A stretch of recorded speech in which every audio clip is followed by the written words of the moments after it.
নমস্কার, কেমন আছেন সবাই? সৃঞ্জনী সিম্পল লাইফস্টাইলে একটি নতুন ব্লগে আপনাদের সকলকে জানাই স্বাগত। আশা করি যে যেখান থেকে দেখছেন সকলে খুব ভালো আছেন এবং সুস্থ আছেন। আজকে হচ্ছে বিশ্বকর্মা পুজোর দিন এবং আজকে আমি সকাল সকাল একদম রেডি হয়ে গেছি। তার কারণ আজকে আমাদের হসপিটালে ইউনিটে আছে বিশ্বকর্মা পুজো, তাই ছেলেকে বাড়িতে রেখে আমি রেডি হয়ে চলে এসেছি আমাদের হাইব্রিড শিশুতে। আর এই দেখুন আমাদের বিশ্বকর্মার মূর্তিটা কি সুন্দর করে এখানে দেখুন ডেকোরেশন করা হয়েছে এবং ইউনিটের সকল স্টাফ, মেডিকেল টেকনোলজিস্ট থেকে শুরু করে ডক্টর সকলে এখানে উপস্থিত ছিল।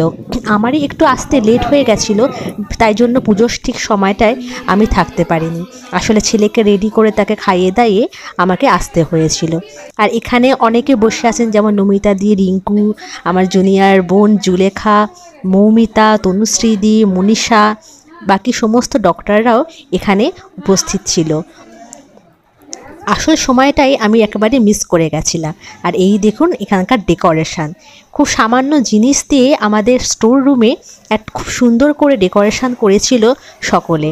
আমি যদিও এই ডেকোরেশনের সময় কোনো কিছুতেই তাদেরকে হেল্প করতে পারিনি, না ডেকোরেশনে না পুজোর বাজার করতে, কারণ যেহেতু মার ক্যান্সার পেশেন্ট, মা কতদিন ছিল না বাড়িতে, কেমোনিতে গেছিলো, বাড়িতে আমি ছেলেকে নিয়েছিলাম, তাই জন্য ওকে ছেড়েও আমি আসতে পারিনি। তো এই ভিডিওটা পুজোর একটা ভিডিও, যেটা আমি অন্যজনের কাছ থেকে কালেক্ট করেছি।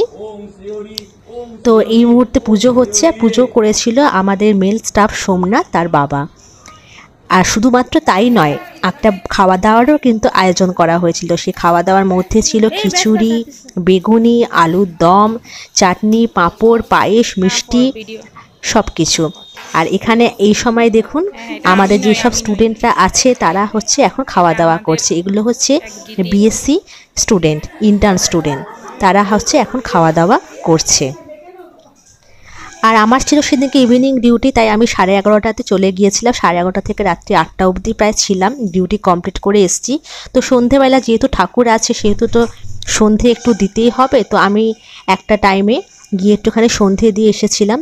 যদিও আমাদের কোনো কাঁচা কাপড় সেরকম ছিল না, কিন্তু ইউনিটের ড্রেসটা পরেই আমাদেরকে ধূপটা দেখাতে হয়েছিল।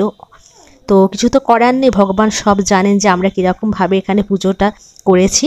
তো একটুখানি গঙ্গা জল ছিটিয়ে সন্ধেবেলাতে একটুখানি ঠাকুরকে ধূপটা দেখিয়ে দিলাম। তো বলতে গেলে একটা ইউনিটে আমাদের এটা প্রথমবারের বিশ্বকর্মা পুজো হলো এবং খুব মজা আনন্দ করেই কিন্তু এই পুজোটা হয়েছে। আশা করি পরের বছরগুলো তো আমরা আবার এইভাবে বিশ্বকর্মা পুজো করতে পারবো। তো এখন আমার সন্ধে দেখানো কমপ্লিট হয়ে গেল। এবার তারপরে আমি আবার এই রুমটা বন্ধ করে চলে গিয়েছিলাম আমার ডিউটিতে, কারণ বাকি টাইমের ডিউটিটা কমপ্লিট করতে হবে। তো এই ছিল আজকের ভিডিওটা। তো আপনাদের কেমন লাগলো কিন্তু অবশ্যই আমাকে কমেন্ট করে জানাবেন। যদি ভালো লেগে থাকে তাহলে অবশ্যই আমার চ্যানেলটাকে কিন্তু সাবস্ক্রাইব করবেন এবং পাশে থাকবেন।